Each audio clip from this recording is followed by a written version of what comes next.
A ver, que nos fascinen las historias de crímenes no es algo de ahora. Mucho, mucho antes de las series y los podcasts que vemos hoy, la gente ya consumía estos relatos de formas, bueno, muy diferentes. Hoy nos vamos a meter de lleno en una de las más curiosas, el true crime de hace más de un siglo contado en verso. Imagínense esto. Estamos en el Chile de principios del siglo XX. Por apenas 5 centavos, cualquiera podía comprar este cuadernillo llamado El Criminal. ¿Y qué ofrecía? Pues acceso a los relatos de los crímenes y episodios sangrientos más sonados del país. Todos contados en rima. Era, digamos, el entretenimiento popular de la época. Y el autor, que firmaba como Negro Peluca, lo dejaba clarísimo desde el prólogo. Su misión, su plan, era documentar los crímenes más famosos de los últimos 15 años y los que fueran surgiendo. Prometía que esto sería algo único en su tipo. Y vaya que sí cumplió su promesa. Así que arranquemos con la primera historia que nos presenta este tomo. Un asesinato brutal que sacudió un barrio muy concurrido de Santiago allá por 1905. El poema nos lanza de cabeza a la escena. Pensemos en esto. Lunes de carnaval, 6 de la tarde. En la oficina de un corredor conocido, en una calle llena de gente. Estaba a punto de ocurrir un acto ruin y cobarde. El contraste entre la fiesta de afuera y el horror que se avecina es inmediato, potentísimo. Pero es aquí donde la historia se vuelve muy humana, muy cercana. Antes de salir, el señor Lafontaine le promete a su hijo, Víctor, que esa noche van al teatro. «Apura la comida y estate listo», le dice. Lo que nadie podía imaginar es que esa sería su última conversación. Y es ese detallito, tan normal, tan de todos los días, lo que hace que la tragedia te pegue todavía más fuerte. Y acá es cuando la cosa se empieza a poner tensa. Mientras Lafontaine hace sus trámites por la ciudad, saca su billetera, que el poema describe casi como un maletín. Imagínense lo llena que estaba. Claro, lo que él no sabe es que hay 2 tipos vestidos de caballeros para pasar desapercibidos que lo están siguiendo. El poeta lo deja claro. Sabían la plata que llevaba y lo estaban cazando, como dice el poema, en la forma de un demonio. Pasa el tiempo, el padre no llega y el hijo, claro, se empieza a preocupar. Como no lo encuentra, va a la policía. Juntos van a la oficina, fuerzan la puerta y lo que descubren al entrar es una escena de terror, descrita con una crudeza que de verdad te deja helado. La habitación llena de sangre y una persona muerta. La historia del crimen de Lafontaine cierra con una sentencia muy dramática, con moraleja y todo.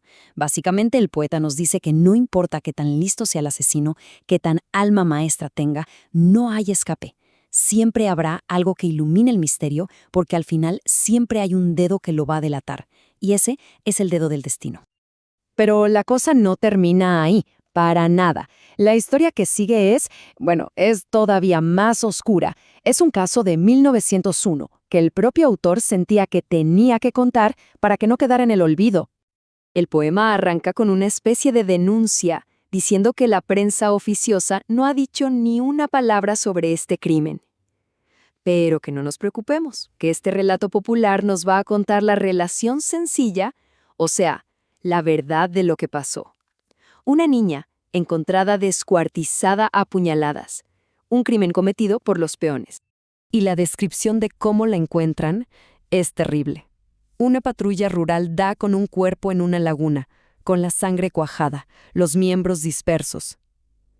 El poema sugiere, especula, que fueron unos trabajadores los que la mataron después de que ella los rechazara, que por la fuerza la agarraron. Y justo acá, la narración cambia de foco de una manera muy intencionada.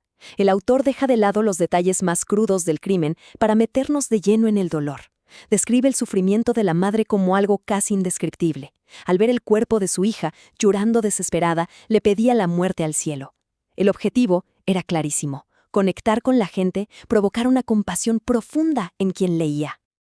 Bien. Ahora vamos a darle un giro de 180 grados a esto. Dejamos de ser espectadores de crímenes para escuchar una voz que nos habla desde adentro, desde la mismísima cárcel. Esta parte se llama nada más y nada menos Lamentaciones de un presidiario.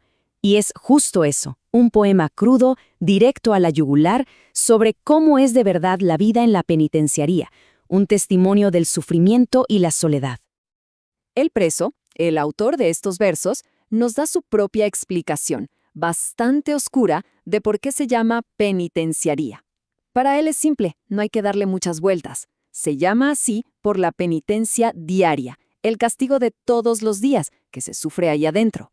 Una explicación amarga y directa. Y los versos van desgranando lo terrible que es la vida ahí. Si sos pobre y no tenés recursos, no hay consuelo. La justicia va tan lenta que la primera recomendación al entrar es deja la esperanza en la puerta. Es un lugar hecho para romperte por dentro, para que hasta el hombre más altivo termine con el corazón marchito. Pero quizá la imagen más potente, la que de verdad captura el terror psicológico de estar encerrado, es esta.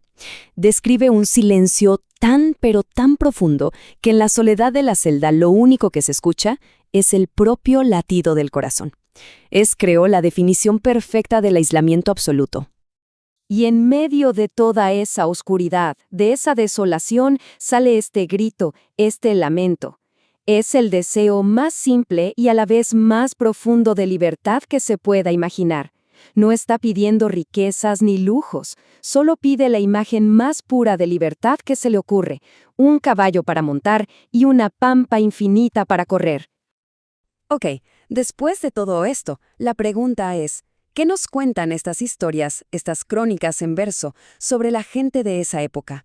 ¿Qué nos dice de esa sociedad que consumía estos relatos con tanto interés? Recordemos lo que decía el autor Negro Peluca al principio de todo. Él insistía en que, a pesar de lo sangriento y lo fuerte de las historias, su propósito era moral.